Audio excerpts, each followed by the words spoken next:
Hey everyone, um, I am Calvin's son, 1P. I'm joined today by Albert Yen, AGA 7 Don, and we're going to give a very special lecture on shape and invasion, targeted for single-digit queues and maybe low dons. So Albert, how are you doing today? Hello, Calvin. I'm glad to be here. Um, and yeah, fun fact, we'll both be in Chicago soon, so I'm glad that our area is having another professional. Yes, yes. So without further ado, let's just jump right in. So we have the first game here, which is um, two single-digit queue players, and we're just going to go over the opening and kind of go through the our thought process on direction, shape, invasions, stuff like that. That is kind of hard to grasp and is not very as like a easy Comes with to. experience, I would Yeah, say. it does. It definitely does. So we So have a let's. couple. We'll focus on a couple shapes per game. We have, I think, two or three example games, and Mhm. after that, we'll do a live game with also a longtime AGA contributor Justin Tang, and we'll Yes. discuss our thought process during the game to the Twitch crowd. So yeah, let's get started with the first game. These games are also volunteered from the community. So this so far so good. I think we'll start from the bottom left. So I think the first question we got is how to potentially invade. So like, do you have anything here? Like there's this 3-space extension, so maybe there's enough space for Black to do something. Mhm. And just show you what happened in the game. Black Hane, Atari, and then push. Then before Tenuki to play elsewhere. Um, do you have anything like up right off the bat you want to discuss? So I can say that what Black did during the game is not particularly the best option that he had. It's kind of helped White secure all of his territory. So I definitely think that this invasion is something that we can go in depth about. Let's see. Yeah, so I think first of all, the Hane Atari, we should keep this in mind as the Sentemu Black Halves in the Mhm. locally, but we should know that these exchanges help White a lot since it strengthens the corner and also tie shortens Black Liberty by 1. So these is White has a weakness here, but Black should be careful to not exchange this too early. Um, so my gut feeling is that somewhere along here. Mhm. So if we still treat these as like invisible Sentes, then Black has some forcing moves around here. So I think Right. that better sequence. So let's say White does play passively from the bottom. I think it's conceivable to play these exchanges right away. And now Black suddenly has a nice wall on the left. Now can build in the center. Mhm. And White only has 15 or so points on the left, bottom left corner. I think this is definitely an option. Black is very thick and White is reduced a lot. So I think that's a good point. If I were Black, I might, and this might come down to, stylistic preferences, but I might choose something a little bit more severe. Let's see. Can I have control for a second? Yeah. So Thanks. So, like we said, these options are very bad for Black because it's Aji Keshi. Basically, it's helping White secure the corner.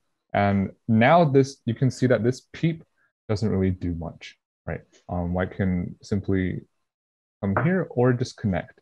And if we compare this shape to if White simply played here, then we can see that, White shape here is a lot weaker.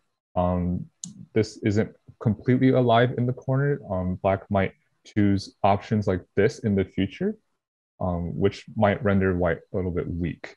So first of all, these exchanges, although they might seem to reduce territory, um, it is pretty negligible. And in fact, it only helps white to become thick. And the move that I find the most problem with is probably this one. Um, because it seems like it's a forcing move. It's Sente, and white is forced to come back. But you can see that if we compare this shape to what Albert um, showed us in his variation, this is a lot worse. So without that, I think something like this could be an option. You know, That looks exotic to me, actually. it's maybe not particularly now, but this is something that black can consider, right? If white forces to come back, then black can maybe block. And what we see here is that um, now white has a couple options. White can, or if white chooses to Atari, then we can see that black can Atari from the back, right? If white takes, then the corner I feel like is a lot bigger than the outside stone, and this is probably a good exchange for black in terms of points. So if white wants to choose to continue here, then black gets a lot of points on the bottom. Another I think white will option, push out. where? Like inside, yep, E5 Yeah, instead of yeah. So here, right? right. To avoid a situation like that, white would probably choose to come here. And now we can see why we don't want to exchange this one, because it's uh, black loses a liberty here, and in the future, this move would be sent in, right? If white chooses to push out, then black has an option of coming here. And now white is left with another choice, whether to give up the corner now or whether to move out. And we can see that although this might not be an immediate option for black to play in this situation, this is definitely an option that he can choose to consider in the future. So what would white do if you were white right here? Mm, I think I might jump like E9 or something. Just try to pressure the two E9. Yeah, stones. good. I think this is a very good move. But now we can see that this is a kind of a time bomb for white, right? This cut is pretty severe. Even now, I think white would be a little bit in trouble, but black might just choose to jump out, might choose just to escape. And I think if white has to spend another move here, then black has successfully cut white into two. And what do you think about this? I think this is okay for black, right? Yeah, I think so. So at least there's something black can work with. Yeah, it kind So of helps possible like white would like just defend the corner first instead of jumping. defend the corner first instead of jumping like this, maybe. Yeah, Or yeah, or just C5. yep. These two are good options. And then maybe black can choose to Like also jump. escape. Yeah. Maybe. Yeah. And so now we can see that white's territory is reduced by a lot. First of all. Second of all, C9 becomes a burden for white. And he probably has to escape, and this would be a running battle, which I think is okay for black. Um, and like I said, in the future, the corner isn't like the corner in terms of points is a lot smaller than if black had exchanged these, because black might choose to extend in the future. So things like this are stuff to consider. Um, what else do you think black could do here? I think the last thing I want to mention is that if you can reduce the territory to the second line, like what I did here, it's probably not worth to invade directly unless you can very clearly threaten to kill a group. So right now, even in Calvin's variation, it's at best roughly even fight. So you don't even really need to consider invading. Like even in something like a fight like this, it's not unclear if black has the upper hand.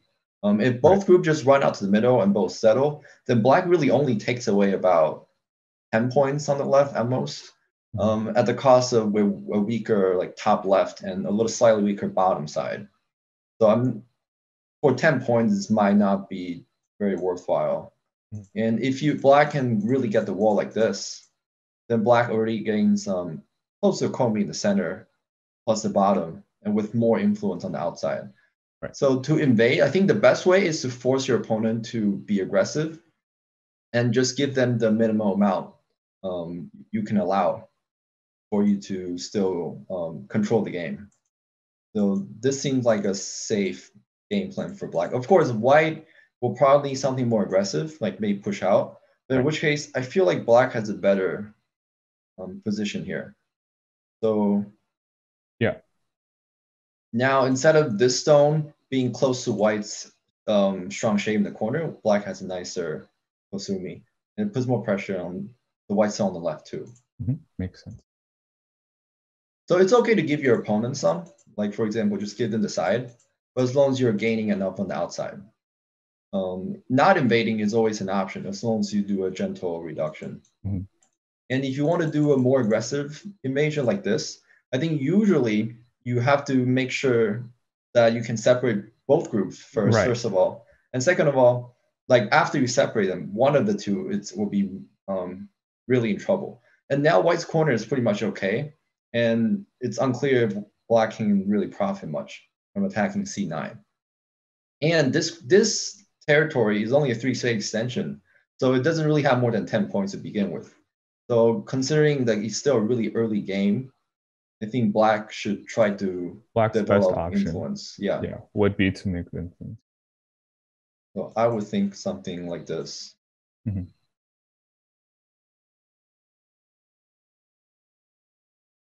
So that would be my approach. Do you have anything for this area, Calvin?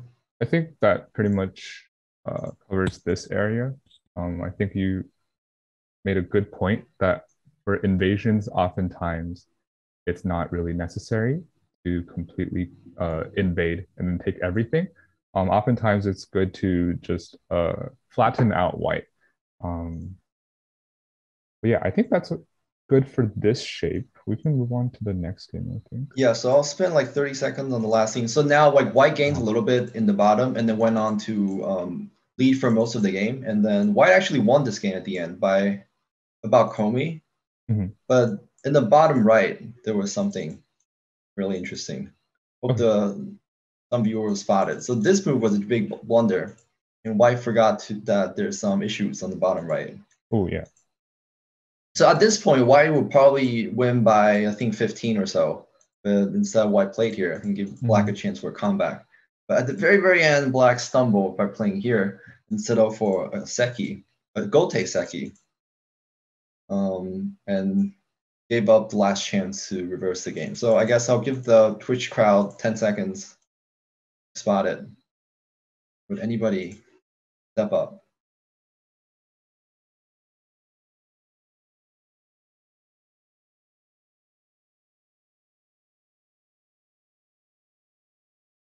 R2? Nice. Yeah, somebody reviewed the game.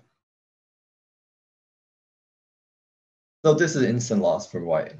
It'd be a tragic end to the game after leading for pretty much the entirety of the game. So my point is like always be careful, even after a good opening and mid game.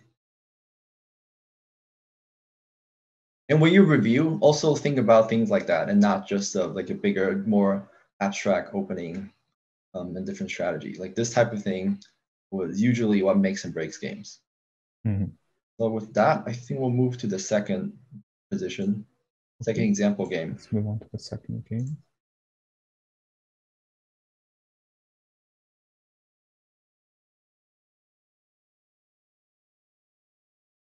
So we'll start. So this is the bottom left. It's a very common Joseki now. The attachment is another AI-inspired move that's become really popular in professional games and amateur games alike. It's somewhat of a complicated Joseki just because it involves a lot of fighting.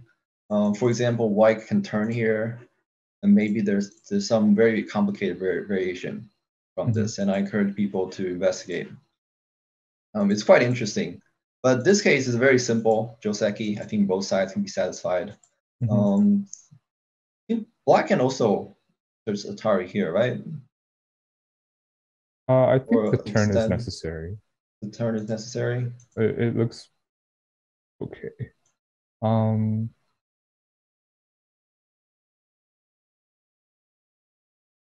So the idea is that if black just plays here, then b4 will be sent for black later. So the corner is at least like 4 or 5 points bigger compared to the other variation at the cost of sacrificing another move on the outside. So it's about the same, just another thing to consider. But in terms of shape, white should definitely extend here. Extend back, yes. Do you have any intuition for like when to decide a double hane or extend? Because I think it's a very common situation. Yeah, so if I could just take control for a second. Yeah, you have control. Do I? Wait. I think you still have. Oh, really? Yes. Okay, there we go. So a general rule of thumb, I think, for when to double hane is to assess whether it's really important to get the head or like to get ahead in terms of influence.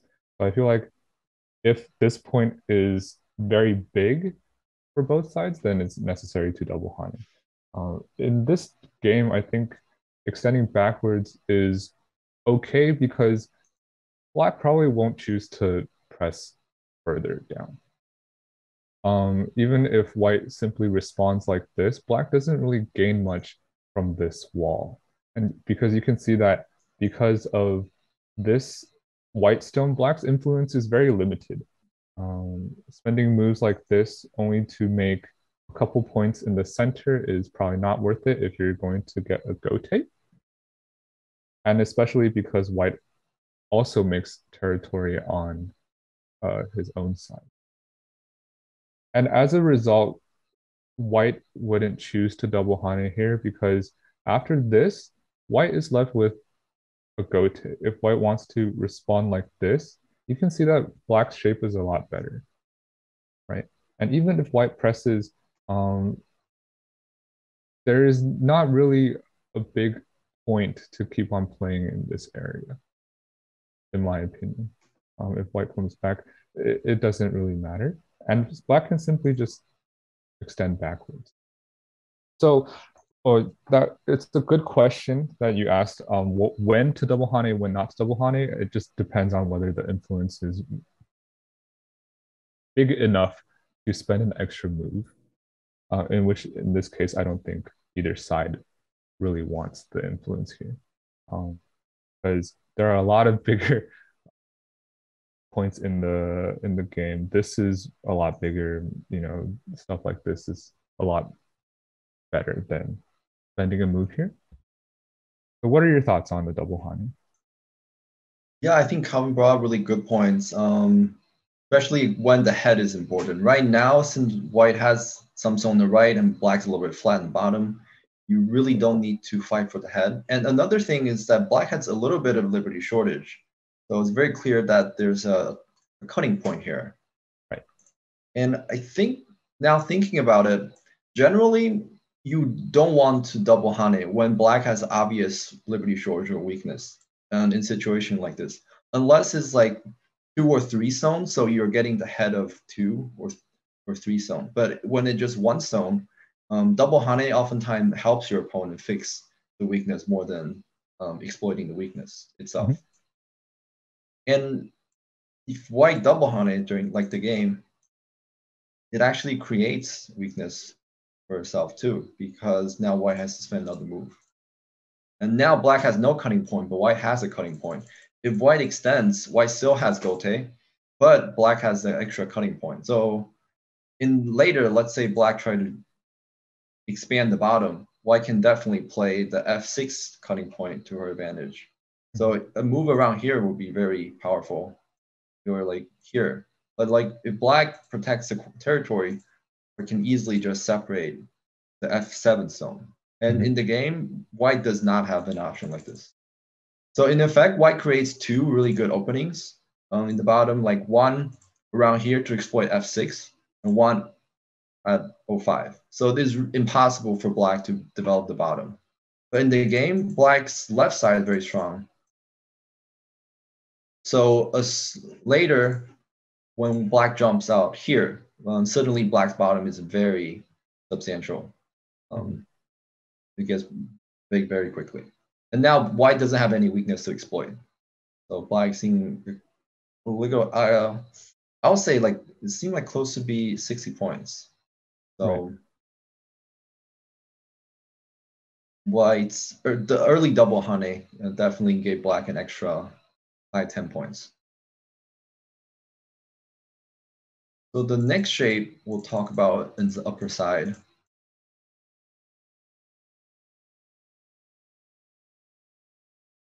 So this is a common attack against the top extension like that. It seems to hit the critical vital point. And now if black connects, I can perhaps choose to do this. Jump out. Notice black can push and cut because white can just kill the left side. And that's why white played the Hane exchange first. In the game, black attached from the bottom. This is also Tetsuji. And then white cuts black Tenukis. But I think white missed a good chance to continue in the region and for foregoing the option to Hane on one of the two sides. What do you think, Calvin? Yeah, I think even if white left this area and Tanuki'd elsewhere, I think it would have been a better option than to exchange N17 and N18. A lot of Q games I see is where one side would play till the end, right? Continue a thought process and then play a lot of Aji Keshi moves where it would be better to just leave it be. And even if black spends another move there, it would be better if white had made those exchanges there, especially because there are probably bigger points on the board. But I agree. N8, something like N18 is probably a chance that white missed. And I'm sure some people are wondering which side white should Hane on. And I think the trick for the shape like this, whenever you have a 3-space extension, your opponent invade in the middle, and then you attach in the bottom, whichever side you want to attack, you want to Hane from the opposite side. So right now, there's the A side and the B side. If white wants to go for the B side, white should Hane here. Because at the end, white can get the final cut. And in this case, black is dead in the corner. So white should be happy getting this side. And we can compare with the other Hane. So in this case, white can cut K16, but even playing at K18, we can see that black's left side is greatly weakened and white connects to the top left. And this shape generalizes to many situations, like whenever you have a 3-space extension too. So you want to Hane from the opposite side, or you want to attack. I think specifically, maybe black would try to do sacrifice here. I don't know. Interesting.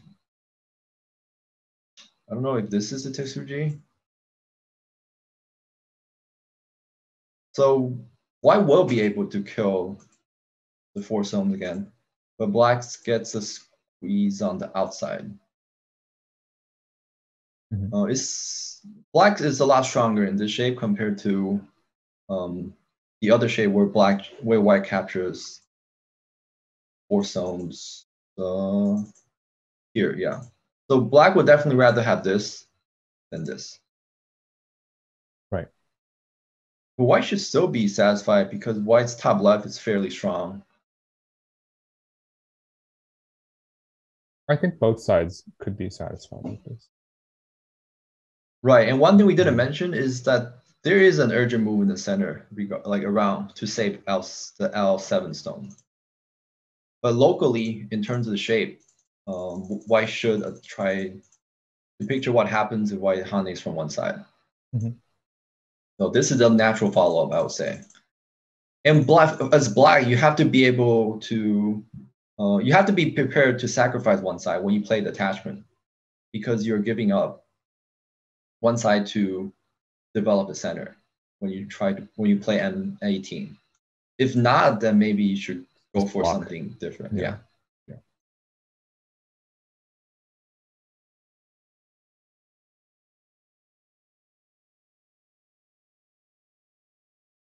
So I think that's it for this game. Only comment we'll add is this move. I think it's a little slow. Since black already played a rather far extension, white has more RG to exploit here. So in this case, it's definitely more urgent to develop, to just reduce the bottom and expand the right side. There's really no risk of the cut here. White's extension here is Sente. So there's a huge difference between black's extension at A versus B versus C, especially between A and B and C. Because when black has the extension at B or C, white doesn't have a cut at N17. So the Q18 stone is not, this move is not Sente, which means black can cut at Q15. So you only see the immediate reinforcement around here when black plays at M17 or L17. Yeah, so sometimes you play Joseki like kind of automatically, reflexively, without thinking, but subtle differences like this do matter. Something to keep in mind. Yep. I had a quick question about this game that I think viewers would be interested in analyzing. Could I have? Yeah, I'll give you control. Yep. Yeah. So you played a variation earlier on. Yeah. So you chose this point as a point of invasion. Right? And I just want to offer the question of how do you know whether this invasion is good enough versus, something deeper like this? Like what is your thought process behind invading something like this, or choosing to go all in and then go in? That's a good question. I'll preface that by saying in this game, why wouldn't invade like too early? But I guess in maybe a couple, like 24 moves, why would consider invading? Right. And one thing you want to first think about is to spy your opponent's weakness. And in this shape, obviously, black has really strong in the bottom left corner, relatively strong in the bottom right. The only thing going for white is that black has a cutting point at F6. So the stone at F7 is somewhat weak, which means white will have some Sente moves like J6, J7, like anywhere close to F7 will have to be somewhat forcing, because white can cut off the F7 move while expanding the left side and maybe even the center. So other options maybe like the shoulder hit at K4. But since black is so strong on both sides, I'm not sure white will actually survive if black caps at K6. So now we established like something around the 6th line or 7th line are very, very safe, but something around the 4th line, probably not. Just because black is so strong on both sides. Right. So I think that leaves me with something on the 5th line or maybe 6th line. Yeah. And I also want to add a point that when it comes to invasion, it's pretty helpful to count, to make a positional assessment before making a decision. So now here we can see that white has a lot of good moves like this. White has his own territory.